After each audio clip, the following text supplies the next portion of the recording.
And now we're gonna go to, the reason we're all here. We're chatting with Fred the Felon, Ramey of Truckers for Yang fame, about what he's been doing on Clubhouse lately. And I'm actually going to pass it off to Hannah because she's kind of been tag teaming with him on there, and they're doing a lot of great work. So, Hannah, you want to lead our conversation?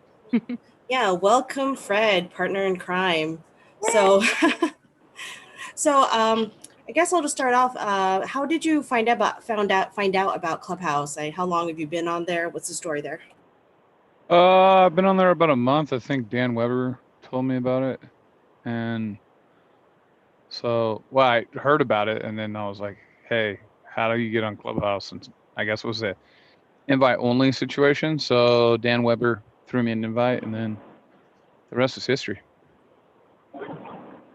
So, did you go into it wanting to advocate for UBI on that platform, or were you just kind of hanging out? I was just hanging out, but like the way the conversations flow, like people say things, and you're like, "Man, UBI would solve for that," or a scenario happens, and you're like, "Man, that wouldn't happen if we had a UBI, I bet." And then some people understand a UBI, and then some people are like, "Yeah, I like a UBI, but I'm not willing. I don't have the courage or the decency, the human decency to fight for it." So that's where I come in. All right. So, what are some, I guess, interesting conversations you've had on the platform so far? Well, I think, like, for example, I've had some interesting conversations around. So there's a lot of, and you've been on there with me, so is Eileen. There's a lot of conversations centered around dating, right? What? So there's a ton of there's a ton of rooms. Shoot your shot, but there's also dating rooms that are very transactional, right? So, and very ground ruley, if you will. It's like, how do you feel about a guy paying for the first date or a woman paying for the first date? And in my experience with like dating, I'm not, I mean, these are just things I've never even pondered or thought about, because I've had money and the person that I was dating had money, so there was no big issue on who was going to pay for a date, right? But just like a small conversation like that, like, like it's easy to just say, "Hey, not trying to be goofy here, but if we're worried about who's going to pay for a date, I'm worried about, like, when I go on a date, I'm worried about, like, do I connect with the person, right? And that's probably my biggest priority, is like, do I connect with the person? Does the person connect with me?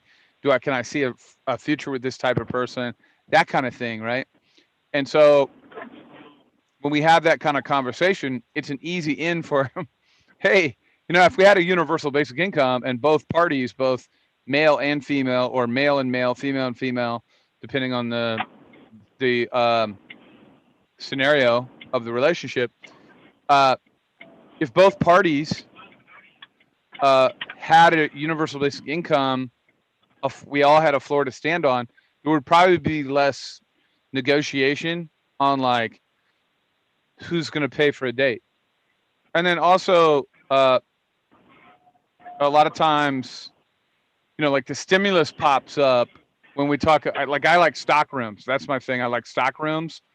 And then I like political, or they have rooms about not only politics, but the cultural politics, like, anti-woke versus woke rooms, things like that, right? And so a lot of times different scenarios pop up, and then it's just I'll tell you another one that I like,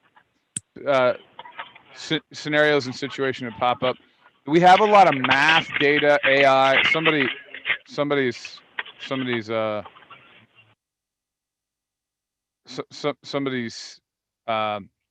microphone is on. I just muted. Sorry about Okay. that. Okay. So there is a math data AI room.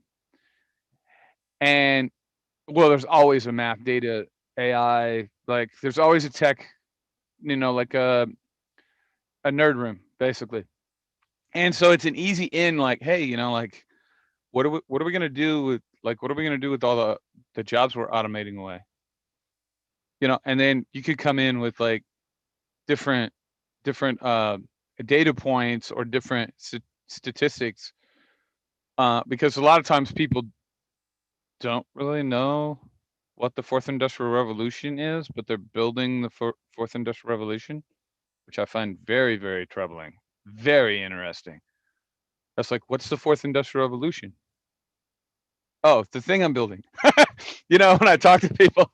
And so these are the type of conversations that, no, literally, I know. it's, yeah, it's like the thing you're building. Yeah, it's the fourth industrial revolution. Yeah, it's the part where we automated the human people out of the equation, right? And so a lot of times when I go into my stock rooms, I talk about this too. I say I look for stocks where we're cutting out humans out of the equation. So any stock that has a that where we're cutting humans out of the equation, I always look for super high profit margins and I invest, because I in the future will be automated away. And so there's kind of like for me, I'm always coming down to, I want to be able to have enough money in the market so I can pay my house off and be financially free before I get automated away. And the easiest way to do that, and the companies that have the highest profit margins, will be companies where there's no humans to pay out for their part of the profit margin, if that makes sense. Right. Hey, So Fred, before we go ahead. get too far into the conversation, someone was asking about basically how does Clubhouse work? So I mean, I guess I can give a short explanation. So Clubhouse is basically a voice chat app, where you can go into different rooms where people are talking, and you can just sit in the audience and listen, or you can actually be brought up to the stage and actually participate in the conversation. So that's like a basic explanation of it. Yeah, and so when you go into the app is set up in such a way that you have friends. Like I follow Hannah and Hannah follows me. So one of the things that I like to do is I can search for clubs or rooms on different topics, or I can search my friends list and see where that person is. And many a times, if you're like, you want to hang out with your friends and your friends are in a room, and it's really cool because if you see, like, if I see Hannah, John, Kevin Lee, Eileen, Katie, right, all together, I'm like, oh wow, we can like, and we've done this before.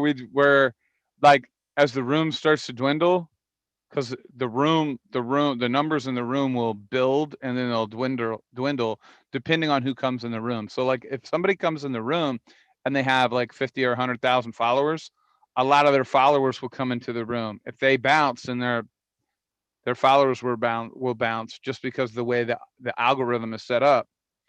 So when there's these little intimate moments and the room gets into like 50 people, that's a really good opportunity for somebody like Hannah or Katie or myself to just say, all right, so I'm glad you mentioned that problem. I have a solution. Would you like to hear it? So the solution is a universal, or the solution to the universal basic income, or the solution to a gridlock between red and blue candidates is star voting or ranked choice voting. Or the solution to us paying 2.5 times as much as any other country for healthcare is a single payer healthcare system, where where we get to have choices and be able to negotiate with our doctors. So these are the kind of things that I really focus on. And the culture of Clubhouse is pretty cool because if you're on Twitter and a problem is presented and you have a solution, your solution is just another person on the other end of a text line. You can't hear them. It's completely different. When you hear a person's voice, it's just different. You hear the joy, the anger, the desperation, the veracity of which they speak, the surety in their voice that they know what they're talking about, or the unsurety. And it's just the human element is completely different, if that makes sense. Yeah. So okay, so you've kind of talked about your strategy a little bit and how you go into rooms and I guess how you operate in those rooms. So I guess like lay that out a little more clearly. Like, do you go in intending to hijack a conversation, or do you just go in for fun and it just happens to come up? Or what kind of topics of rooms do you generally rotate around? So I go pretty much everywhere. I go pretty much everywhere. Like I really like, so there's a lot of diversity in rooms, and then there's a lot of segregation in rooms. And what I mean by segregation is there's segregation career wise, there's segregation racially, there's segregation with sexuality, there's segregation in career path. Everything is segregated in certain ways in certain rooms, and then other rooms are very, very inclusive, where it's like everybody. And so I don't really have a specific a specific idea in mind many a times, and then other times I do. Like if there is a room that has a specific, because the rooms have, most of them, some of them do, some of them don't, but most of them have a topic of the room. If there's a specific topic of a room, when you go to your friends list, you can see the topic of what your friends are in and the topic of that room. If there's a juicy topic that I feel like a universal basic income could come down to somebody in the room explaining how a universal basic income would affect change for our community, I'll go in there immediately. And then sometimes I'll just sit back and listen. And many a times, one of the best strategy is when somebody presents a problem that a universal basic income could solve. And then that's when you just sit and you were laying in the weeds for 20 minutes and you were like, hey, can I weigh in here? I think I might have a solution to said problem. Or another thing that I like to do is when people know that myself or someone else is a strong supporter of a universal basic income, I can ask a question that's just completely loaded, where people will know, oh, a universal basic income would solve for this. Like if I'm in an AI room, I don't have to talk about universal basic income all the time, because I would say like 15-20% of the people know about universal basic income, and I could just ask so that somebody else can answer the question. Like, hey, do you think, and then do you think, or what do you think we should do with people that are being displaced by automation and technology and data and things of that nature? And someone may answer the question, and then another person may offer like pushback to that person's point, and that's where you could come in with the science and data around like STEM fields are 8% of the 8% of the career population right now. So we're not going to believe that 8% is going to swallow up the 92%. And the amount of money they make with the amount of money that most people make, there'll still be the same amount of money in the market. It'll just be in fewer and fewer hands. And poverty will be raised exponentially if we don't try to solve for it with a universal basic income. And how that money doesn't disappear. When we put the money out into our communities, the money doesn't disappear. People spend that money, which generates a ton of job creation. So I wish I had a hard and fast rule on like how to go in. I would think the one thing is it's a contact sport. So and it's also part of the human mind. Like if you see an opening for a universal basic income conversation, automatically your mind will start telling you. Roblox players, I hope you fucking die. I swear to God, I hate you motherfuckers. That was great. Fuck you. What was that? What is that? Can someone please kick Edward Jones? Yeah, I was trying. He was just moving. I was like slightly suspicious it might be who I was, but when I went and looked at the registration, it didn't look like, and that was. It's all good.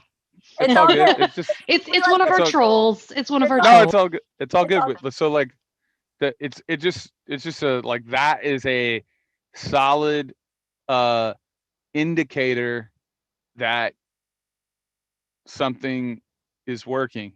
Like that means nothing to me. Literally, that means nothing to me. That's like a vote, right? For every one of those is like 20,000 votes.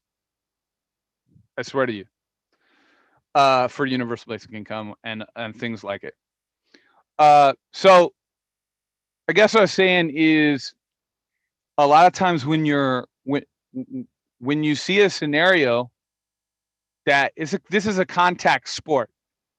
So when you see a scenario that you see you can insert yourself and insert universal basic income or ranked choice voting or one of these solutions that Andrew Yang had or basic income movement has, or one of these solutions, your brain will tell you, oh, no one will listen to me, or like this is not the right room, or there's that initial uncomfortability that your body and your brain will go through.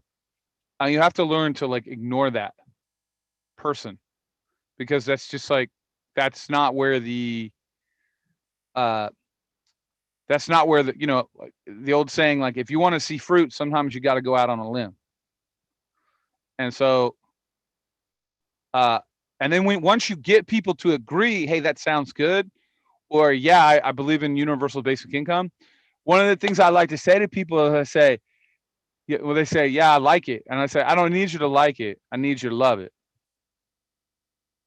And then, and I'll say, the reason I need you to love it is because people nod their head for things they like, but they'll fight for things they love. And so, like,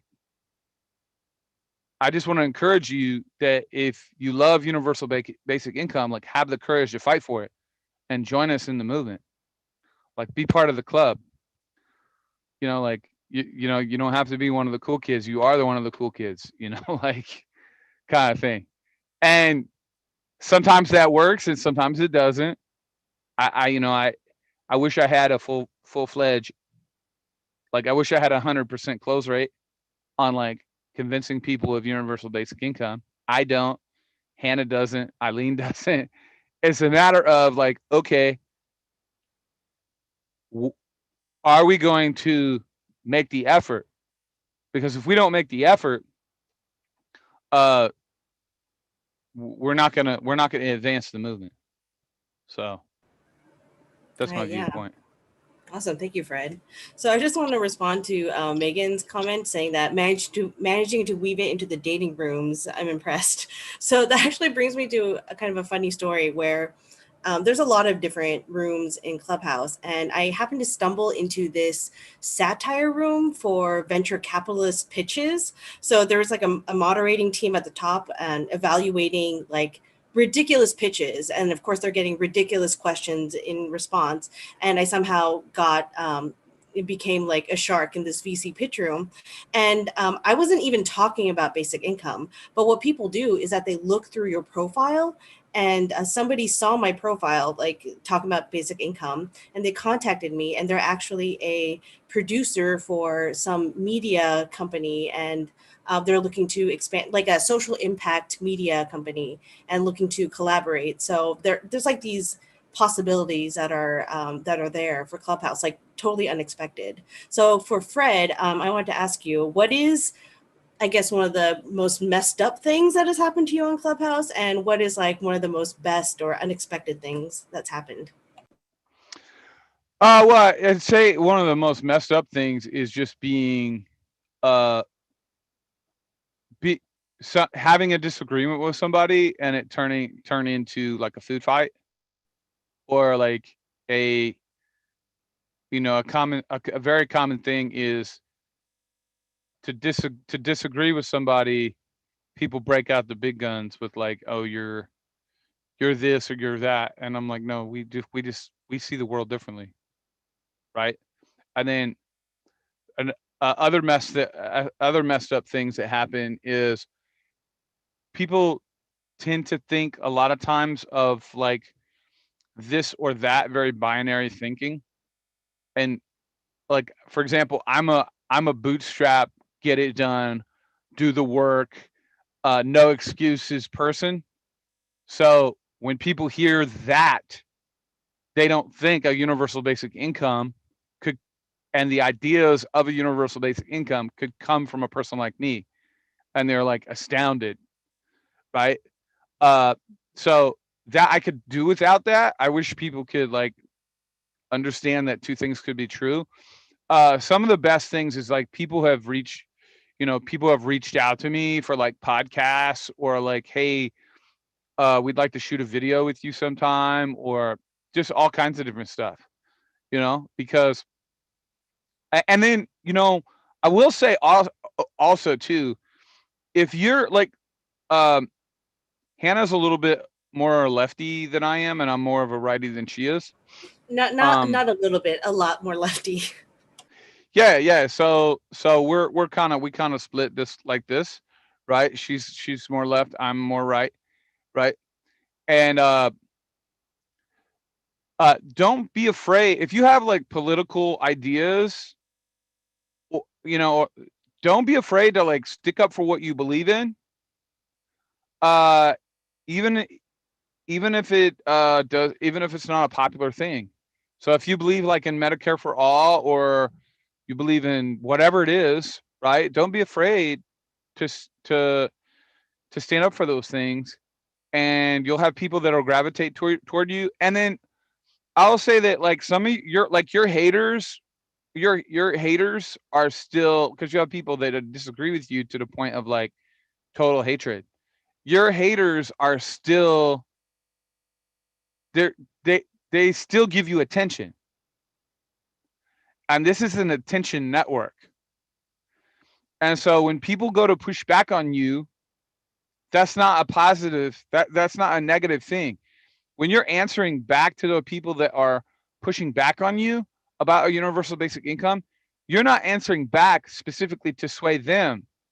There are people in the audience that are listening. And so that's one of the huge positives. And I've gotten people that are that'll text me or reach out to me on Instagram or this, that, and the third, that will say, hey, way to deal with whatever objection about UBI, or whatever issue, you know what I mean? So I've had positives and negatives on both sides, and it's been very interesting. Yeah, it's always fun tag teaming with you. It's like, here's a conservative, here's a lefty liberal, but together we're both fighting for the same thing. So I want to give Eileen an opportunity to ask a question. Thanks so much, Hannah. Hi, everyone. I'm Eileen Patterson. I'm in Las Vegas, Nevada. Hi, Fred. Good to see you. And Hola. I first just wanted to say that, yeah, I love being in the Clubhouse rooms with y'all, and especially watching you and Hannah work dynamically together. It's just really inspiring. And I'm proud to be a part of like the Yang Gang Clubhouse, as well as just forming our little group and going around to these group club rooms together, learning a lot. And I was just wondering if you could, one of the most inspiring things that I saw you guys accomplish was when there was that one big UBI room, and then Hannah asked if she could do an after party room, and then they pitched it and we had that after party room.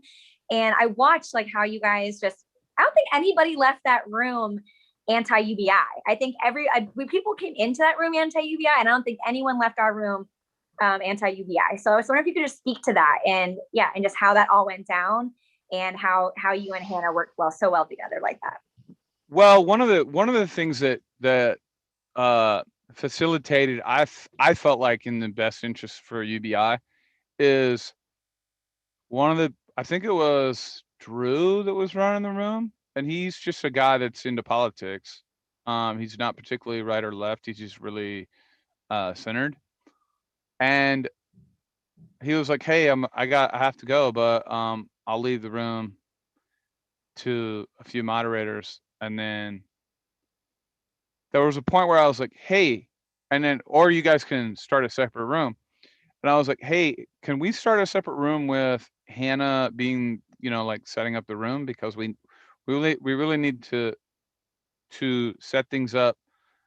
The way Clubhouse works is when you set up a room and you set up a topic, then you can go to Clubhouse and say, hey, we had this much engagement for this particular topic, right? And so there was somebody that was like, yeah, I'll set up the room. I was like, hey, do me a favor, let her set up the room, because she's big in the UBI. And this other guy was a Unity 2020 guy, right? And so it's it was really good that she was able to set up the room on the after party of somebody who had like, I think that guy had like 5,000 followers or something like that. And he had some guests that had 50,000 followers. So that was the first thing. The second thing was people came in from that after party, and in my view, people were having different takes. And I think John was in there too, John Ma. John was in there, and he was able to be kind of like I would say like he was a center. She's a lefty, and I'm more on the right. And the room was very well. It was just it had different opinions that weren't rooted in particular ideology about all these different things. It was so incredibly centered and focused on UBI, and we were able to have like a productive conversation. I felt that people left with like, okay, what's the next step and how do I get involved? And we were able to have conversations on, okay, what's the next step? How do I get involved? So. Yeah, so the really interesting thing about that first room that Drew started, the really interesting thing was that it wasn't planned. It was just, we just found it in my hallway. So like we went in there, it's like, oh, this is a room about UBI talking about the subject. And there was like a good number of people in the audience. So it was a real opportunity to talk about it. And the best part is that all these people that are not in our network are talking about UBI or want to learn about it. So it was like such a great opportunity. And then when we branched off into that second UBI room that I started, there was just digging deeper into the conversations that we were having from the first room, and it drew in more people who are UBI supporters, and just narrowing it down. And I was definitely pushing the whole, hey, it sounds like we're all on board with UBI. What do we do next? And get on board with income movement. Here's what's happening. Here's how it's so close to actually becoming a reality, and just giving an update on what the movement is doing and the progress, and just get people really excited for this idea that might be like an intellectual, exercise for them, but bringing that into reality and into basically having UBI in our lifetime. So that's my strategy for going into Clubhouse for that. And I had a thought and I totally missed it. But yeah, there are lots of different opportunities in there. Like even with the Mayor Tubbs conversation that had like almost 1,000 people in there at one point. I was able to get up on stage and ask them a question. MC Hammer started following me. And then we had like an after party room for that also. And just continuing the conversation, meeting some people that you probably would never meet, like in the regular activist space. Like I met somebody who was essentially running a privately funded UBI pilot for 2 people in New Jersey. I mean, she's just like running this on her own, and she's just like, and it was great to like bring her into the UBI community and get her connected with other people. So there's so many awesome things happening on Clubhouse, and I'm working with Income Movement to actually build out programs and regular rooms and strategies to build the conversation, and not just in like an intellectual way, but in a real way also. And yeah, so it's great like working with Fred and a bunch of other Yang Gang to implement that strategy. All right, so are there any other questions so far? No, I just want to say thank you guys so much. And thank you, Fred, so much for being here. I know that you're on the road and really appreciate you taking the time, and also for what you're doing in those Clubhouse rooms. It's amazing. Thank you. Thank you. Yeah, so before we close out this portion, there are a bunch of Clubhouse invites available between a few of us. So if you're interested in checking it out and have an iOS 13 or over compatible phone, we can help you get on Clubhouse and join in on the fun. And with that, Fred, do you have any last words?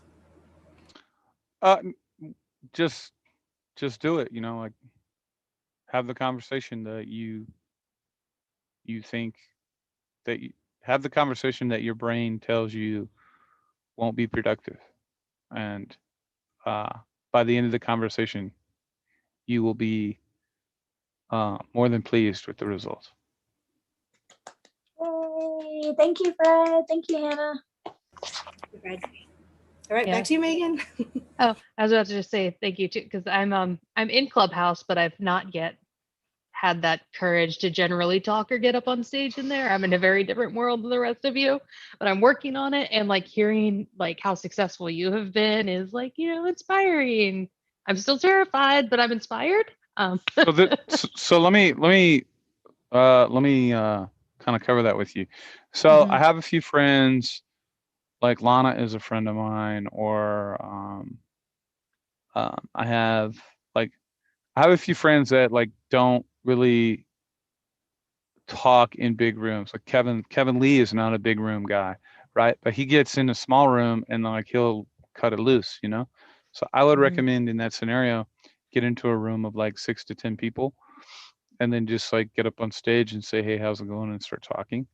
And then as you gain both confidence and you're more polished with your acumen and how you speak, and don't worry, like when you're speaking, don't worry about like, hey, do I sound okay, right? Don't be nervous, just say whatever and let the chips fall where they may. Like people are going to like you or they're not going to like you, and focus on the people that like you, and that are going to lift you up, and just go where you're celebrated.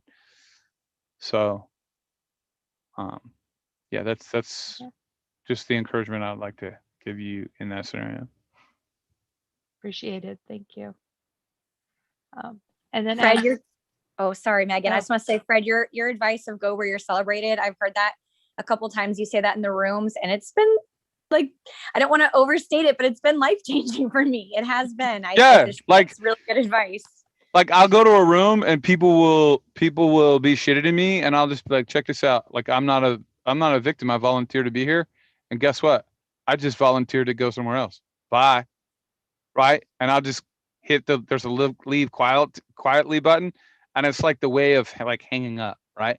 And I'll just hit the leave quietly button, and people will reach out to me and be like, damn, that was like, that just changed the whole room, and it changed the other person. Right. Because I'm not calling them, a terrible person. I'm just saying, like, look, it's obvious you don't want me here because of the way you're treating me, and I'll go where I'm wanted. Click. Right. And then it's end of conversation. I don't have to have this back and forth angry, like, thing. You know what I mean? And then like I go into these places and people are like, yay, it's Fred. You know what I mean? Same thing with you. You go in there, it's like, hey, it's Eileen. The party just started. So. Yeah. Thank you. And I guess we'll also just say it out loud on camera. Do you want to share your handle if people want to follow you on Clubhouse, Fred? Mine is, I think it's Gang Yang.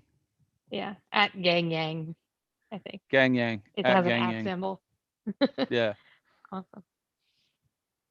Does anyone else want to chime in on their thoughts? I don't know who else. I know I've added one person to the Clubhouse community during this call.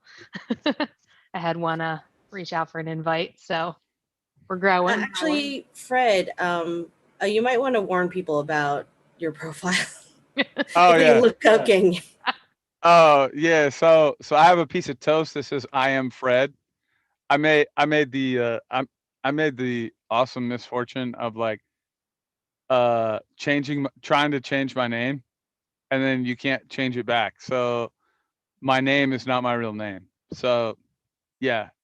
Your So picture says I am Fred, so you're good. If it says I am Fred. If you see a picture of a piece of white toast that says I am Fred, right?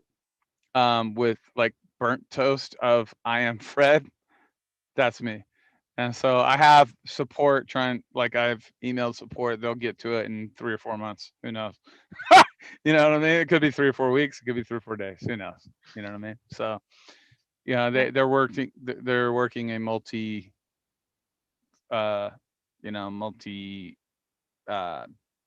trillion-dollar app with like 30 employees. So we'll see. Nice. Well, thank I you. had a quick question. Go Someone ahead, has Sean. one. Go for it. Yeah, I was just wondering. I've heard your name, Fred the Felon, many times, so it's awesome to finally get to meet you in person, or Zoom push. 21st century 2020 person. Were you running? Was there what's your if there was like a plan for 2021? It sounds like Clubhouse is a big opportunity. I'm just kind of curious what your 2021 looks like, I guess. My 2021 looks like just working and driving a truck and investing in the stock market, and being on Clubhouse is the way I stay up, right? Like if I'm super tired, like I just I don't drink coffee, and I don't do drugs, right? So it's like the way I stay up while I'm driving like 11 hours in a day, right? That's a great way to do it. Yeah, so like if you could imagine, like there's a conversation where people are offering pushback, right? On political issues, how that would the electrical charge that offers, and how you're just like, it gives you kind of a little bit of spark, and you're not gonna be asleep. Whereas if I was just rolling down the road at 2:00 in the morning, I'd probably fall asleep, if that makes sense. So to me I have kind of a schedule. I do my stock stuff in the morning, I do my political stuff in the evening, and then I'll do do you notice the rooms, Hannah, how they move from the time frames, the slots move? Wait, what do you mean? Like it's like hella drama at night, and then Yeah. it's square. It's like square as fuck during the day. Sorry, I cursed. I love that. You But- put in that signal chat. You were like, day rooms suck. It's like, Yeah. I- Yeah. So I was just like, well, not only did day rooms suck, but like, so half of the people that are some of the people that are stock traders, they'll wake up at 9:30 Eastern to just check the market or whatever. But they don't really, there are people who don't really talk very much. And sometimes they do, sometimes they don't. But by like 2:00, you can go in and see what other people are doing. And so when you see that your friends are doing something, it's like, oh, I want to be a part of this because I might catch Hannah saying something. Do you know what I mean? Or like one of the crazy things is like you'll follow somebody and then you'll see how whack job they are. Like you go to another room that's covering something completely different than what the room that you met them in, and they're covering some kind of whack job